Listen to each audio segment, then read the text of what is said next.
vessel. What you saw about the contamination of the cooling water was maintained within the cooling system and the makeup systems and the tanks that to prevent it from leaving, and literally the floors of the containment building, the floors of the fuel handling building, and all of that. So it was all inside a sealed structure. And it could be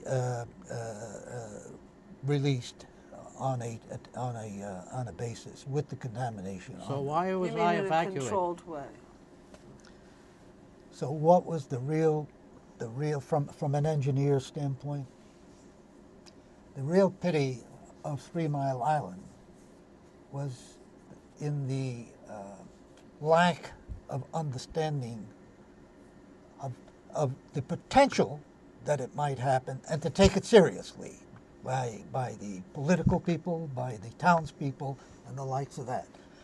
So when this happened, and when the attenuation of it took time, and a lot of misunderstandings, a lot of lack of understanding of what was really going on and what had to be done to contain it. And I don't want to go into that kind of detail. It's all well written and explained in a report on the 3 Mile Island, which you could read to your own satisfaction to kind of convince yourself that what I'm driving at is really true.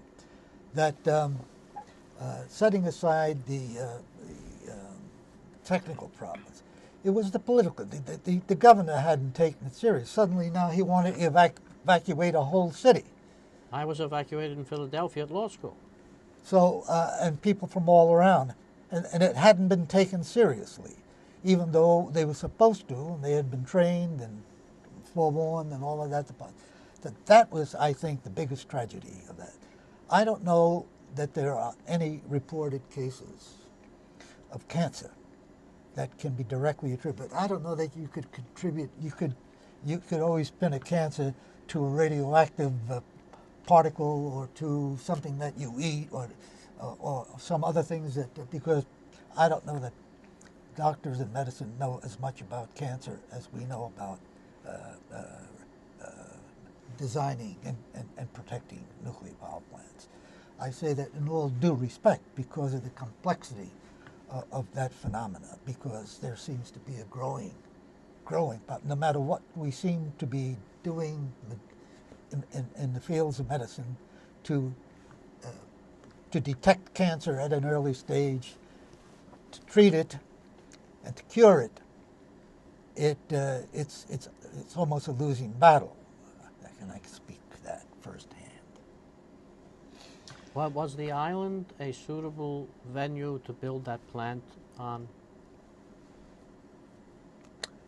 Well, in order to answer that question, I give you the background. Because we were working for General Public Utilities, who owns the Metropolitan Edison Company that that delivers the energy from that power plant in 3 Mile Island, and it also owns Jersey Central Power and Light, which has a nuclear reactor that we built for them back in 1967 that is still operating safely. We were supposed to build 3 Mile Oyster Creek Unit Number 2 right next to Oyster Creek, the existing nuclear power plant. And it was a different kind of a power plant. It was a little more advanced, but it was a different type. Oyster Creek is a boiling water made by GE, boiling water reactor. The 3 Mile Island unit, or what we call the Oyster Creek Number 2, was a Babcock and Wilcox pressurized water reactor. Without going into detail, they're two different kinds. They end up generating the same amount of energy, but in a different way, a different concept. Instead of water boiling in the reactor, and making steam and going to a turbine. You boil water in the reactor and you send it to the steam to a steam generator, and then from the steam generator another source of steam is created. The hot water comes from the reactor, goes to the steam generator. Steam is generated in the steam generator, a separate unit, detached and away in another building from the reactor per se. And then the steam goes to the turbine in another building. So it's a different concept, but it creates the same thing. And they're highly competitive. And many of each type are used. Which is cheaper? They're both competitive. Under some circumstances, maybe GE can offer it at a better price. And maybe the circumstances surrounding the site and the system, the utility system, would favor the one or the other.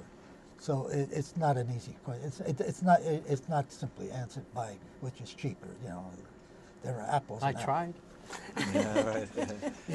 That's why they hire engineers to determine which is cheaper. We have a couple of minutes. We have to wrap things up in a couple of minutes. I know we're having fun, and it's fascinating what you're talking about. But I wanted to finish that question. Did they cite it in the place, 3 Mile Island, the place that you wanted to cite it? No. What happened was that that the people at Oyster Creek in New Jersey were faced with they were coming to grips with commissioning unit number 1, the Oyster Creek number 1, and the unions were giving them a hard time. So they, in one fell swoop, they said, "We'll relocate this unit next to our identical unit in 3 Mile Island," and that's why you have 3 Mile Island number 1 and 3 Mile Island number 2. But they're not absolutely identical, simply because they've been designed by 2 different engineering firms at different times. Why do you think that was a poor choice of location? It's not. I'm not saying that it was a poor choice. It was a reasonable location for the utility in my mind. Mm-hmm.